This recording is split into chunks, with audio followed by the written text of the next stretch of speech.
School of magic season 2। Title एक test run. जब समीक्षा ने उल्लेख किया कि वह उसे ठीक होने में मदद कर सकती है तो आदर्श ने अवचेतन रूप से कहानियों में दोनों तरफ से लैला और मजनू के संतुलन का उपयोग करके पुरुष और महिला के एक साथ कल्टीवेशन करने के दृश्यों को याद किया। क्योंकि ब्लड ट्राइब की उत्पत्ति पश्चिम से हुई थी, इसलिए संभावना थी कि उनकी अपनी गुप्त कलाएं भी थी। आदर्श बाहर से शांत लग रहा था, लेकिन वह वास्तव में अंदर से काफी खुश था। उसके चेहरे पर भाव था। मैं लेटने जा रहा हूं, आप जो चाहे कर सकते हैं। मैं वास्तव में विवरण नहीं समझता।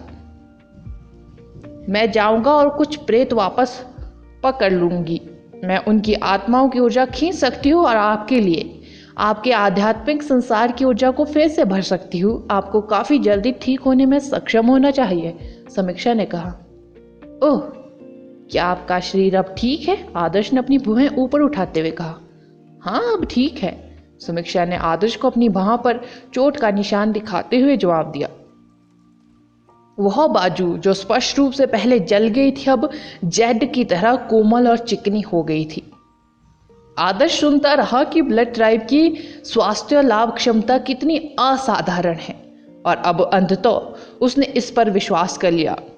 जो लड़की थोड़ी देर पहले कमजोर दिख रही थी, वह अचानक बिल्ली की तरह मजबूत और स्वस्थ हो गई और फुर्ती से घर से बाहर निकल गई। आदर्श वास्तव में थका हुआ था।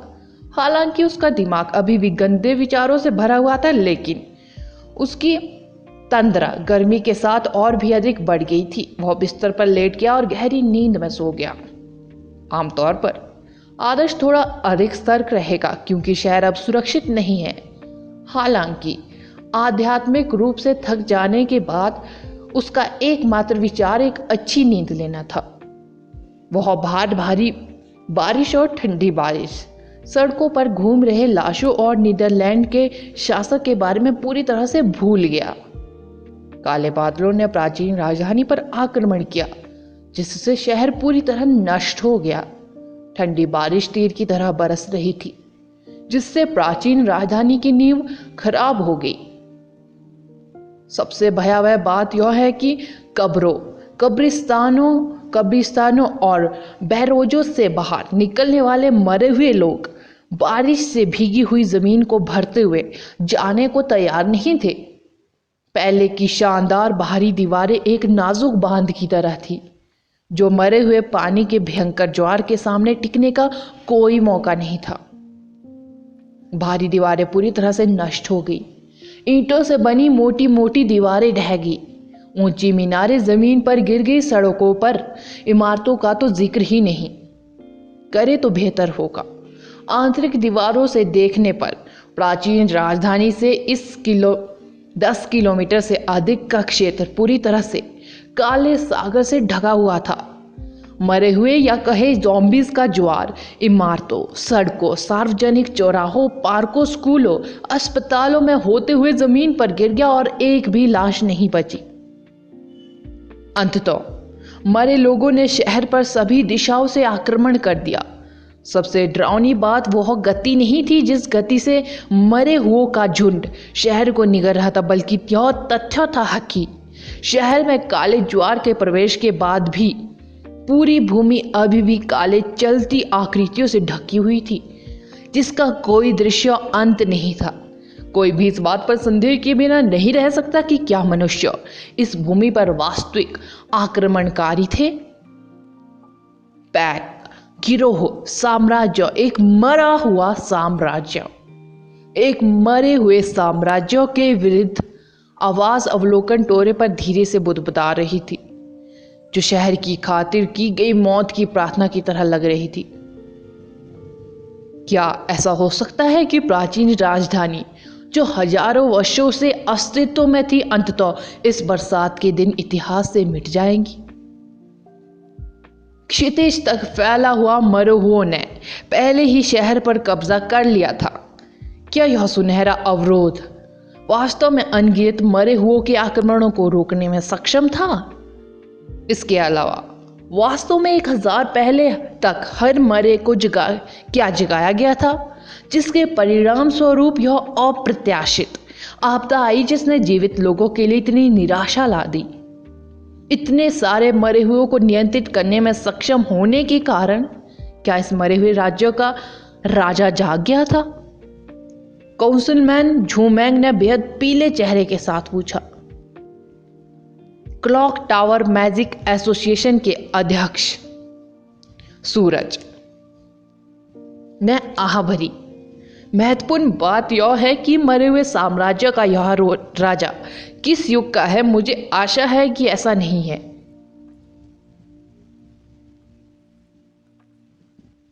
राष्ट्रपति, क्या आप इसका जिक्र कर रहे हैं? कमांडर लूजू ने भुएं चढ़ाते हुए पूछा।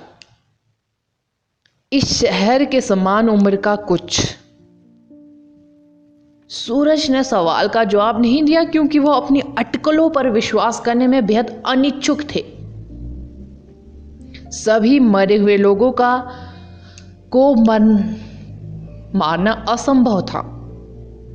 आंतरिक शहर की बाधा भी लंबे समय तक नहीं टिकेंगी, खासकर जब शासक स्तर के ज़ॉम्बी उस पर हमला कर रहे हो।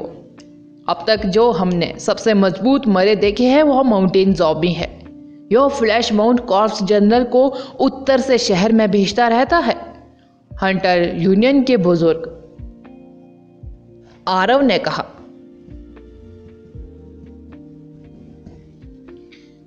आरव अपनी उम्र के बावजूद अभी भी एक आकर्षक बैटल मैजिशियन थे। उनकी गोरी त्वचा से पता चलता है कि उसने त्वचा की देखभाल में बहुत मेहनत की है। फिर भी उसकी आंखों के कोने पर कौवे के पैर स्पष्ट थे, जैसे कि उसकी सारी उम्र और अनुभव वहीं बस गया हो। उसने अन्य बैटल मैजिशियनों की तरह कोई डर नहीं दिखाया, ना ही उसने एक प्राधिकारी व्यक्ति की तरह शांत और एकत्रित होकर काम किया। वह बस भाव शून्यता से तथ्य बता रहे थे। हर माउंटेन ज़ॉम्बी को शाही मैजिशियनों के कैप्टन के पास छोड़ देंगे। वह हमारे बीच सबसे मजबूत है। मेरा मानना है कि माउंटेन ज़ॉम्बी भी उससे डर जाएगा क्योंकि वे अतीत में एक दूसरे से लड़ चुके हैं। सूरज ने कहा। मेरे लोग दक्षिण में डेमन हॉनर्स फैंटम लॉर्ड से निपटेंगे, आरव ने कहते हैं। पश्चिम के बारे में क्या प्राणी ने स्वयं को दिखाया है? झूमेंग ने पूछा। यह अवश्य ही कोई प्रेत है जो छुपे रहने में माहिर है। हमने इसका वास्तविक स्वरूप नहीं देखा है, लेकिन पूरी जगह पर प्रेतों, फैंटम जनरलों और फैंटम अधिकारियों का कब्जा हो गया है। हम कुछ भी नहीं देख सके, लेकिन वह स्थान पहले से ही लाशों से भरा हुआ था। संरक्षक दक्ष ने कहा।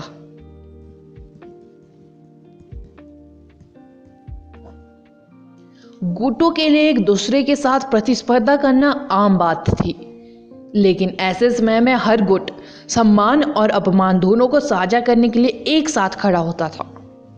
सफेद कोट में एक फार्मासिस्ट तेजी से आया और बिना बुलाए बोला, काउंसिलमैन झूमेंग, आपका अनुमान सही है। बारिश में कुछ गड़बड़ है। हमारे फार्मास्यूटिकल एक्सपर्टों ने एक ऐसी चीज का पता लगाया है जिसे ड्यू ऑफ 9 सेरेंटीज के नाम से जाना जाता है। यदि मरे हुए लोग दिन में एक्टिवेट थे तो मृत्यु की एक मजबूत उपस्थिति होनी चाहिए जो उन्हें बेसिक रूप से सांस लेने की अनुमति देती है। लेकिन जब बारिश होती है तो नौ शांति की ओस उन्हें ऊर्जा प्रदान कर रही है। यह सचमुच बारिश ही है। झूमेंग आश्चर्यचकित हो गए। बारिश के कारण ऐसा हो रहा है? सूरज ने अविश्वास से बारिश की ओर देखा। सुबह के समय पूरी प्राचीन राजधानी सबसे कम अलर्ट पर होती थी। यदि मरे हुए लोगों की सेना ने रात में हमला किया होता तो शहर इतनी जल्दी नष्ट नहीं होता। बारिश ने मरे हुओं को दिन में चलने की अनुमति दे दी थी। इस योजना के पीछे का व्यक्ति कितना शातिर था कि पिछली रात भारी दीवारों के भीषण युद्ध के ठीक बाद बारिश का उपयोग किया जाए। यह वास्तव में अमृत शहर की आपदा के समान है। झूमेंग की आवाज डूब गई। शैतान नगरी? यह वे ही होंगे। यह वही नहीं है। अधिकारियों के बीच बातचीत में एक अपरिचित आवाज शामिल हो गई। भीड़ ने पीछे मुड़कर देखा तो तंग कपड़ों में लिपटा एक आदमी धीरे धीरे उनकी ओर बढ़ रहा था।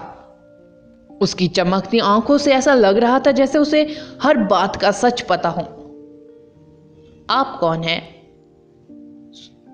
सूरज ने उदासीनता की दृष्टि के साथ पूछा। जाहिर तौर पर उस व्यक्ति ने अपनी पहचान उजागर करने की योजना नहीं बनाई थी। उसने सूरज के सवाल का जवाब दिए बिना टावर में मौजूद लोगों की ओर देखा और कहा, अमृत शहर केवल शैतान नगरी के सालन का एक टेस्ट एक्सपेरिमेंट था। वो आदमी कुछ देर रुका। सबके चेहरे पर असमंजस की स्थिति देखने के बाद उसने कहा, यहां प्राचीन राजधानी में सावधानी पूर्वक नियोजित आपदा के लिए यह केवल एक टेस्ट था, एक टेस्ट रन। अमृत झील की आपदा केवल एक टेस्ट थी। यह बात सभी के कानों में गूंज उठी। School of magic season 2 title, अमृत शहर और प्राचीन राजधानी। बारिश हो रही थी और हवा तेज चल रही थी, लेकिन दीवारों पर लगा टावर बेहद शांत था।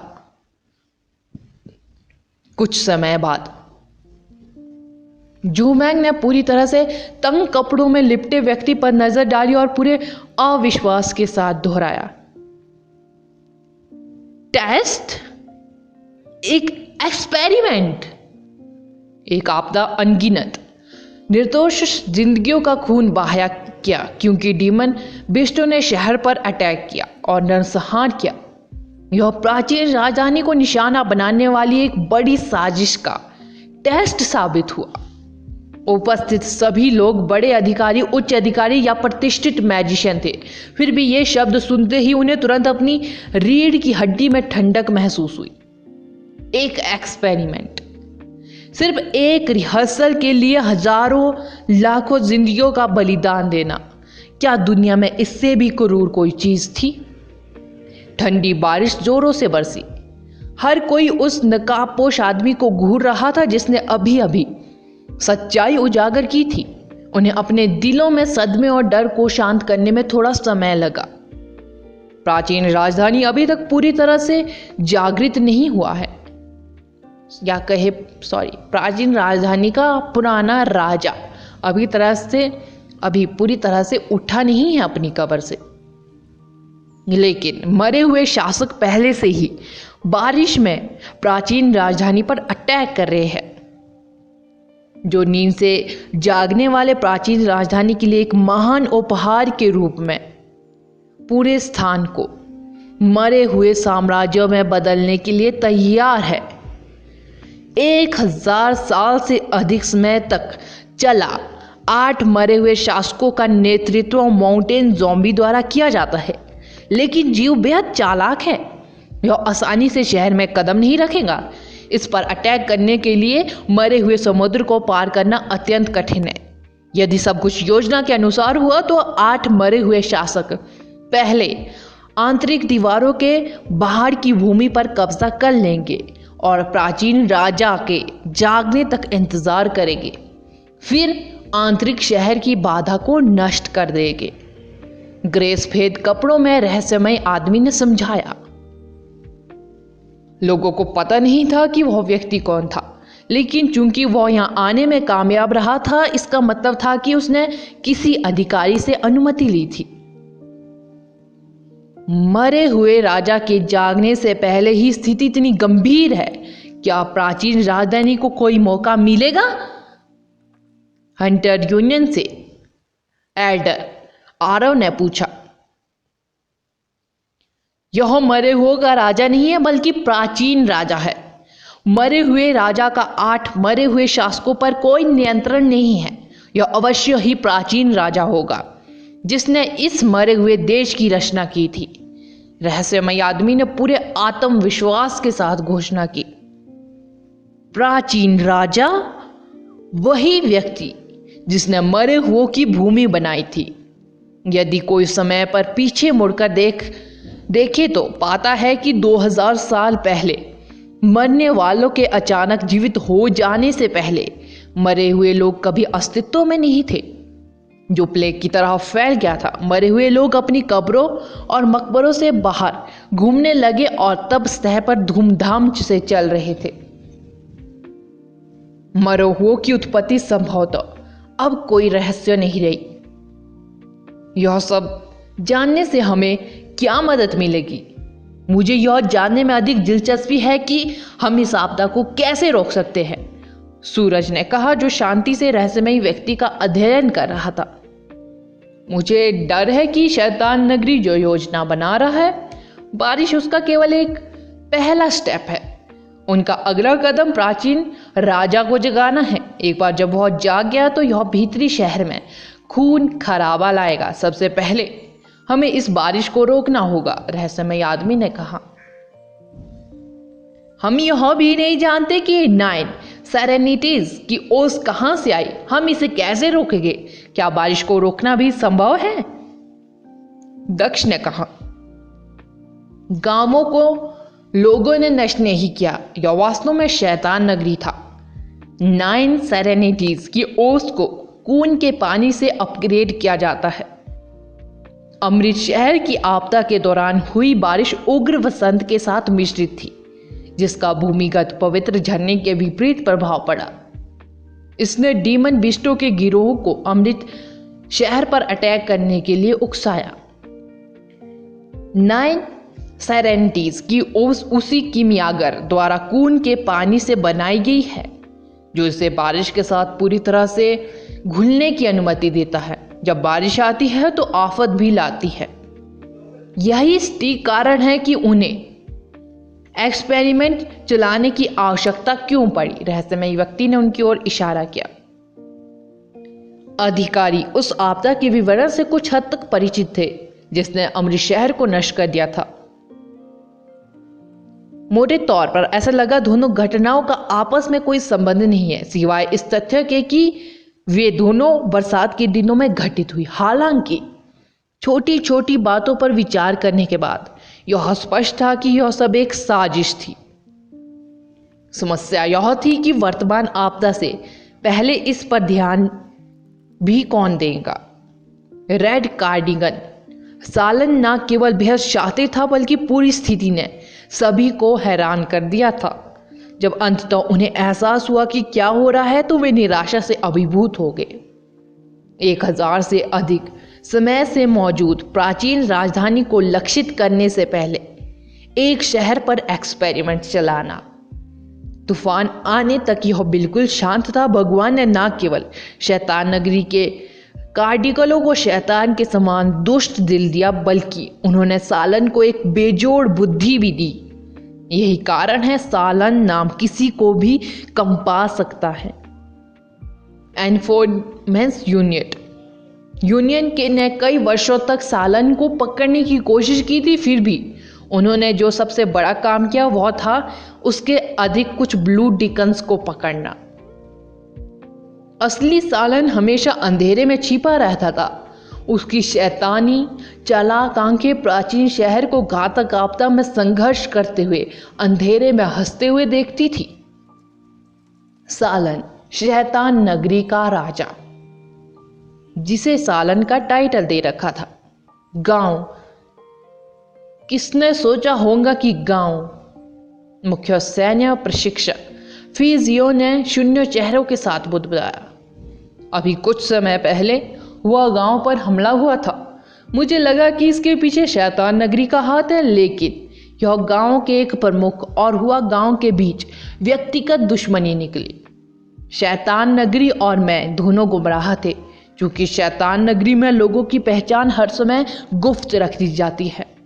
शैतान नगरी के उच्च अधिकारियों ने सोचा कि वह उनके अधीनस्थ हुआ गांव को मार रहे थे, जिसका अर्थ है खून के पानी की आपूर्ति अभी भी खत्म नहीं हुई है। शैतान नगरी के हाथों में और अब फेंगू के नाम से एक नेक्रोमेंसर के कब्जे में है, रहस्यमय आदमी ने कहा। कून का पानी 9 शांति की ओस को खत्म करने में सक्षम है। झूमैंग ने अपनी आंखें चौड़ा दी, यहां तक कि उसका चेहरा भी थोड़ा शर्मा गया। यह सही है, कून का पानी 9 शांति की ओस से उत्पन्न क्रोध घृणा को बेअसर कर सकता है, जैसे कि कड़वे के साथ मिश्रित खट्टा। दुर्भाग्य से मैंने हमेशा सोचा था कि फेंगू शैतान नगरी का सदस्य था, इसलिए खुद को उजागर करने से बचने के लिए मैंने उससे संपर्क नहीं किया। अब जब आपदा घटित हो गई है तो मैं उसका पता नहीं लगा सकता, रहस्यमय व्यक्ति ने कहा। लेकिन यह खून के पानी का केवल एक हिस्सा है। मुझे नहीं लगता कि यह इतनी भारी बारिश को बेअसर करने के लिए पर्याप्त है।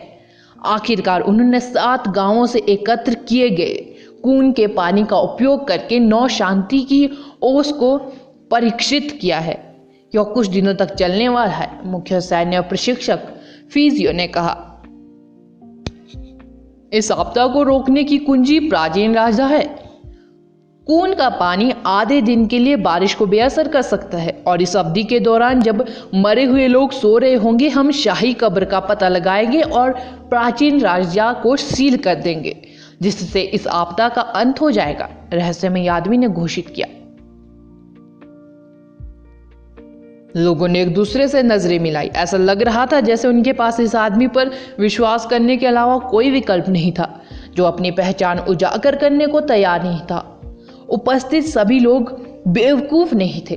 यदि वह व्यक्ति मिलनसार नहीं था तो उसे सामने आने और उन्हें सब कुछ बताने की कोई आवश्यकता नहीं थी, क्योंकि शुरू में उन्होंने कोई सुराग पाया ही नहीं था। शैतान नगरी इसमें शामिल था। शैतान नगरी की साजिश के विवरण की तो बात ही छोड़ दे। हम आप पर विश्वास करने को तैयार है, लेकिन हम अभी भी नहीं जानते कि आप कौन हैं। आप अपना मुखौटा क्यों नहीं उतारते? आरव ने पूछा। रहस्यमय आदमी ने अपना सिर हिलाया और दृढ़ता से कहा, मुझे माफ करें, मैं यह नहीं बता सकता कि यहाँ कोई भी सालन के पक्ष में है, या मुझे कहना चाहिए अगर यहाँ कोई वास्तव में खुद सालन है तो।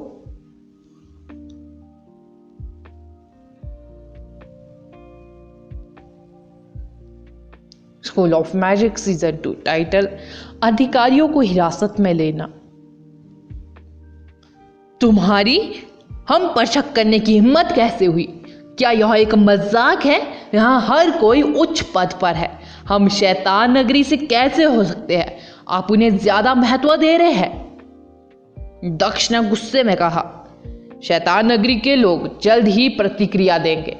इस शहर में फेंगू नामक नेक्रोमेंसर की तलाश करेंगे, इसलिए उनके ऐसा करने से पहले हमें उसे ढूंढना होगा।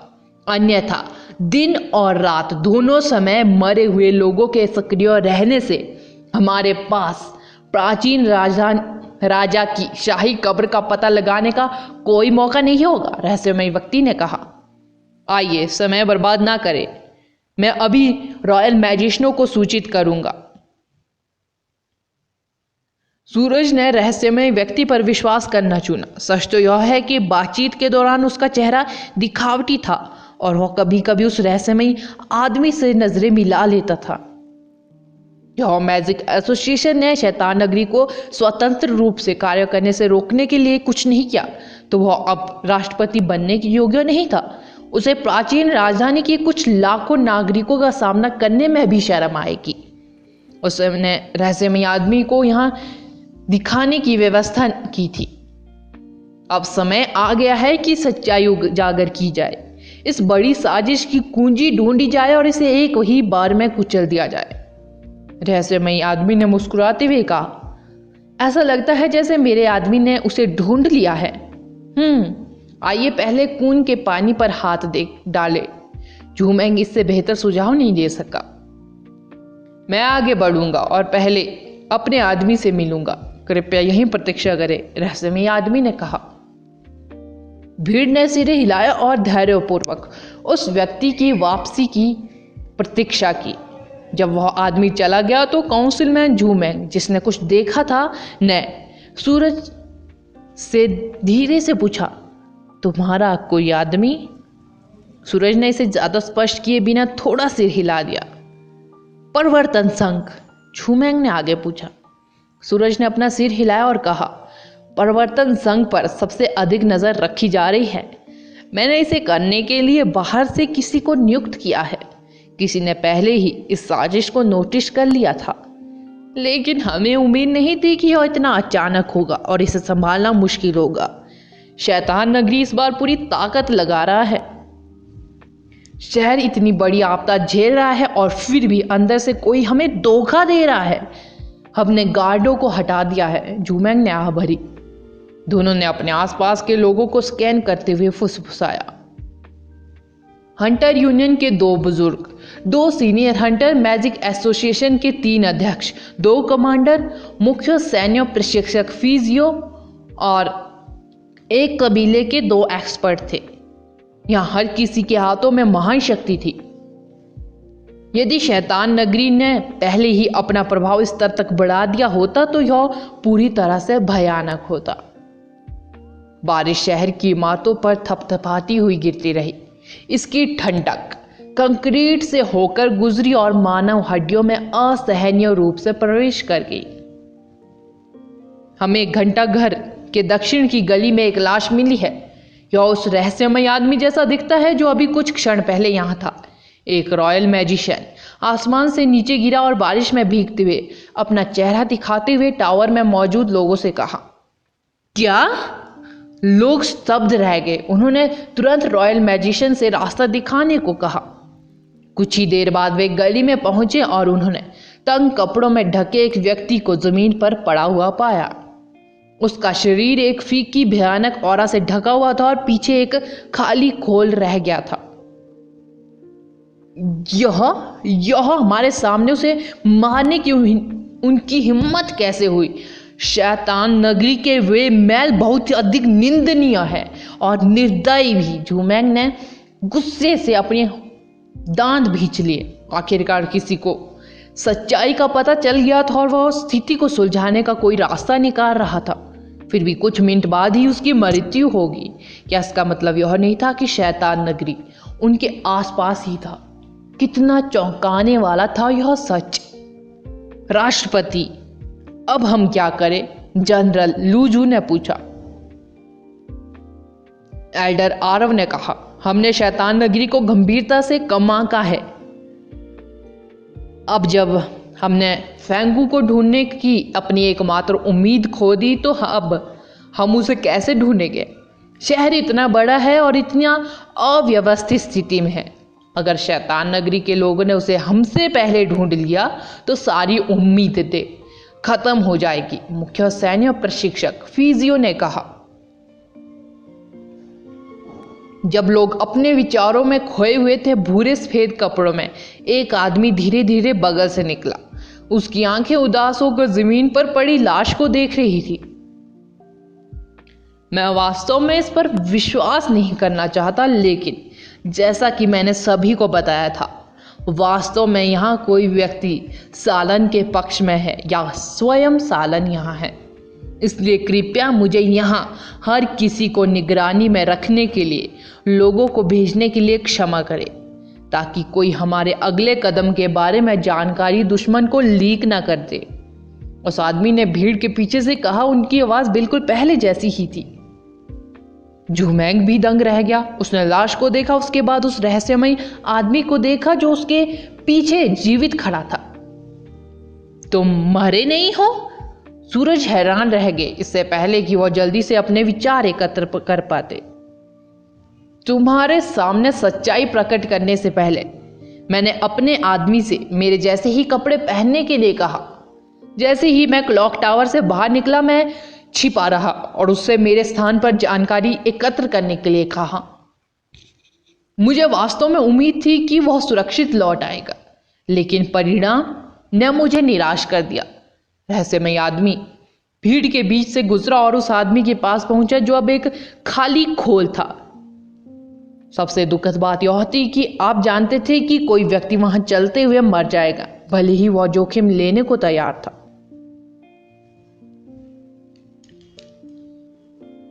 कबीले के मुखिया भीड़ में सबसे ज्यादा हैरान थे। अब भी वह इससे उभर नहीं पाए। उसने कुछ क्षण पहले ही उस रहस्यमयी व्यक्ति पर आरोप लगाया था, फिर भी सच्चाई उसकी आंखों के सामने थी। उनमें से कोई वास्तव में शैतान नगरी में से एक था। तो यह फिर कौन हो सकता है? अगर मैं गलत नहीं हूं तो हमारे बीच छिपा हुआ व्यक्ति संभवतः सालन ही है। आत्मविश्वास महसूस किए बिना मैं अपने आदमी का इस तरह बलिदान नहीं करना चाहता। राष्ट्रपति, मैं आपको आदेश देने दूंगा। रहस्यमयी व्यक्ति ने सूरज को सम्मानपूर्वक सलाम किया। सूरज ने सिर हिलाया।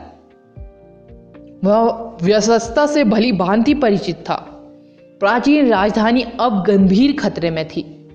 क्लॉक टावर मैजिक एसोसिएशन के अध्यक्ष के रूप में मैं ऐसा केवल इसलिए कर रहा हूं क्योंकि हमारे पास कोई विकल्प नहीं बचा है। उन्होंने जो कहा वह सब सच था। हमारे पास ज्यादा समय नहीं बचा है, इसलिए मैं पहले ही सभी से माफी मांगता हूं। जैसे ही सूरज ने अपना हाथ हिलाया, गली के कोनों से तुरंत पर्पल आकृतियां दिखाई दी। शाही मैजिशियनों ने तुरंत अधिकारियों के समूह को घेर लिया। हर कोई इतना हैरान था कि उन्हें कुछ भी समझ नहीं आ रहा था कि क्या कहे। मुझे पता है कि वहां केवल एक ही सालन है, लेकिन हमारे ऑपरेशन की खातिर मैं आपसे केवल मेरा साथ देने के लिए कह सकता हूं। एक बार आपदा सुलझ जाए तो मैं आपसे व्यक्तिगत रूप से माफी मांगूंगा। सूरज ने फिर से अपना हाथ लहराया। एक पर्पल सोल चैन उसकी दिशा में उड़ी और तेजी से लोगों को एक साथ बांध दिया। हंटर यूनियन के बुजुर्ग आरव ने गहरी सांस ली और सूरज की ओर दृढ़ दृष्टि से देखा। राष्ट्रपति, मुझे आशा है कि आपने कोई गलती नहीं की है। हमारे बिना कोई भी ऐसा नहीं है जो 8 मरे हुए शासकों को संभाल सके। यह जोखिम भरा कदम उठाए बिना प्राचीन राजधानी को उन्मूलन का सामना करना पड़ेगा। मेरे आदमी जितनी जल्दी हो सके फेंगू को ढूंढने की पूरी कोशिश करेंगे और मरे हुए लोगों की सेना को अस्थायी रूप से सोने के लिए वापस भेज देंगे। अगला एपिसोड जानने के लिए बने रहे मेरे इस चैनल के साथ। Thank you.